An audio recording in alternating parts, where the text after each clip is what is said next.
велике дякую вам за этой сцены.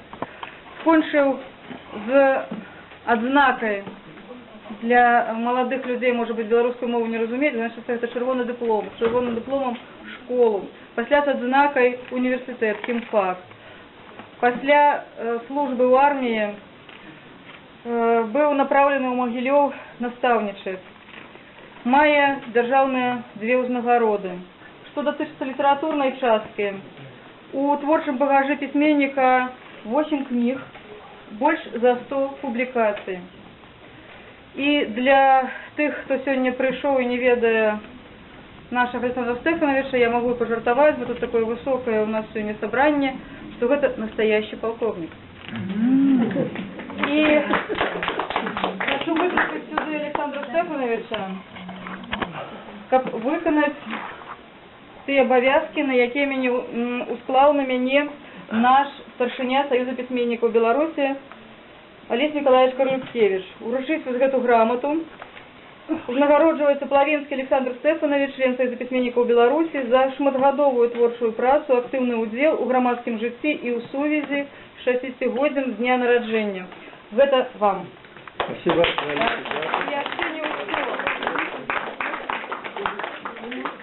Я разумею, што гэта выглядае не вельмі, калі жанчыны мужчынам даруць кветкі, але гэта ад усіх жанчын нашага Саюза, а іх не менш, чым за 500. Гэта для вас. Спасибо.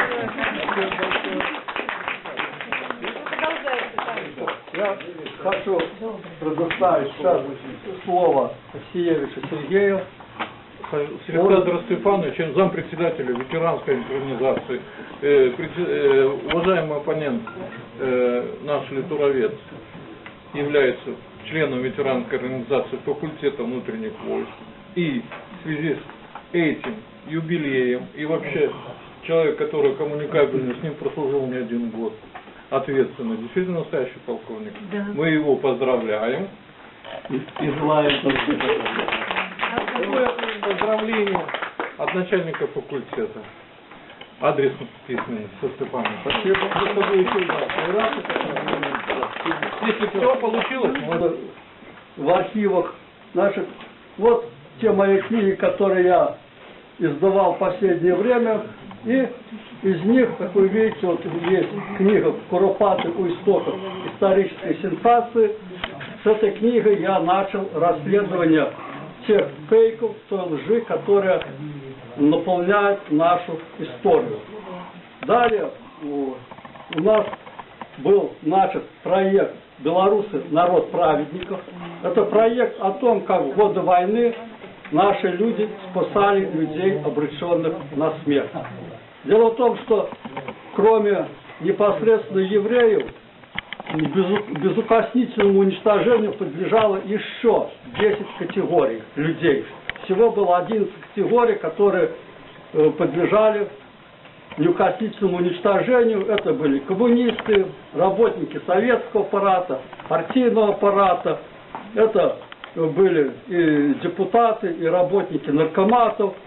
Евреи стояли на 10-м месте, на 11-м коммунистические смутьяны и фанатики. На 9-м была вся советская интеллигенция. Она тоже подлежала уничтожению. Кто сжег Хатынь, очень подробный рассмотр. А вторая, вот Беларусь, страна праведников. Мы с ним земляки из одного района, и вот поэтому как бы настроила эта история и спасение евреев Долгинова, Киселева. Ну, в общем, рассмотрели. А сейчас мы с ним сняли очень подробно, включая съемками с воздуха, Куропаты. На этой неделе мы запишем программу в пятницу. Милостью прошу в интернете, на ютубе все эти программы достаточно набрать. Есть тема с Леонидом Дубаневичем, моя такая фамилия, да. Ну и там, значит, вот найти вот про то, что уже было, и то, что будет. А вот поддерживая Александра Стефановича насчет, вы знаете, музей Отечественной войны, все бывают. Есть 10-й отдел, последний, посвященный современным вооруженным силам, вообще силовым структурам. Это огромный большой стенд, посвященный геноциду белорусского народа. закон о геноциде, найдены артефакты. И в этом же стенде, в этом я подчеркиваю, фотографии летчиков, героев Беларуси. Спрашиваю, вы же это тоже жертвы геноцида белорусского народа? Она говорит, ну художник так видит. Вот это вот чистое, понимаете, вот и уже это не первый раз уже говорил. Уже выступал даже об этом конференции. 10. Вот ты застрели. Да, еще одна вещь. Снял 2 фильма. Я о Полоцке, обороне Полоцка в 1941 году. Полоцк в 1941 году оборонялся 20 суток. На 20 суток задержал наступление 3-й танковой группы ГОТА. Но у нас в Музее Отечественной войны ни слова об этом. Есть Брестская крепость и Вуническое поле под Могилевым. А что Полоцк дрался, вот я снял фильм, сначала Полоцкий волнолом, сейчас фильм «Крепость на Двине», они лежат в интернете, можно посмотреть. Без движения. Художники не заметили. Да, художники не заметили и не посчитали нужным, так сказать, вот в Музее Отечественной войны отметить, что Полоцк ведь тоже дрался, держал 20 суток. Комбриг Зыгин держал Полоцк. Сорвали мосты через Западную Двину. Если бы Полоцк не держался, Смоленское сражение по-другому пошло бы. Ну, это вот как-то у нас как-то считается так. Еще меньше остается. Мизерное. Ну, еще хотелось бы, вот Александр Степанович рассказал про армию Краеву, про все эти вещи, про разрушенные памятники. Я снял фильм, про который не напомнил, называется «Время помнить».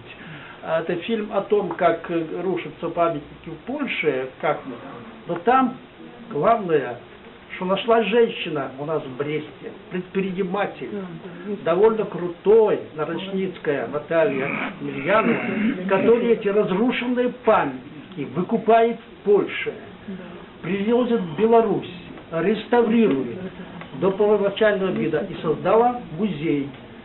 Уже там 30 памятников стоит. Вот это поселок Муховец под Брестом. Так и называется «Аллея памяти». Бесплатно можно прийти, там с тобой проведут экскурсию, там история каждого памятника, где он стоял, в какой польском городе или деревне. Это все памятники, так называемые памятники благодарности. То есть памятники, которые простые обыкновенные люди благодарность советским воинам освободившим, так сказать, возводили. Вот она это делает. Значит, вот в Беларуси не пока Россия даже не вводила голос. У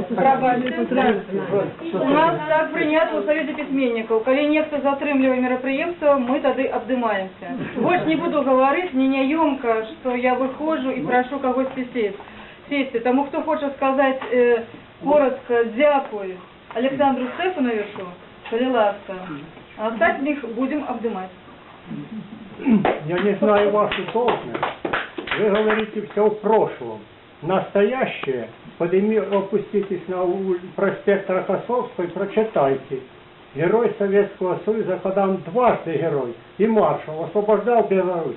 А что говорить о прошлом, когда настоящее? Еще газета публикует программу телевидения «Санкт-Петербург», когда уже месяц город Ленинград. Кто не зарабатывает? Я не знаю вашу должность. Вы говорите красиво. Но вы же ходите, можете пойти к главному прокурору, можете на прием к президенту пойти. Понимаете? Современно это кто-то, говорите, пальцы тычет не туда, куда надо. Это то, что есть. Я звонил Уважаемый Александр Степанович, мы очень вам признательны за нашу с вами длительную работу по просвещению молодежи в Российском центре науки и культуры. Большое спасибо вам. Поздравляем вас с днем рождения, с юбилеем. Ну, очень благодарны. И с нового учебного года продолжим нашу работу. У тым ліку мы запросим Александра Стефановича. Глядзіце за абвесткамі. До добрага лета, до наступных сустрэч. Дзякуйце. Спасибо.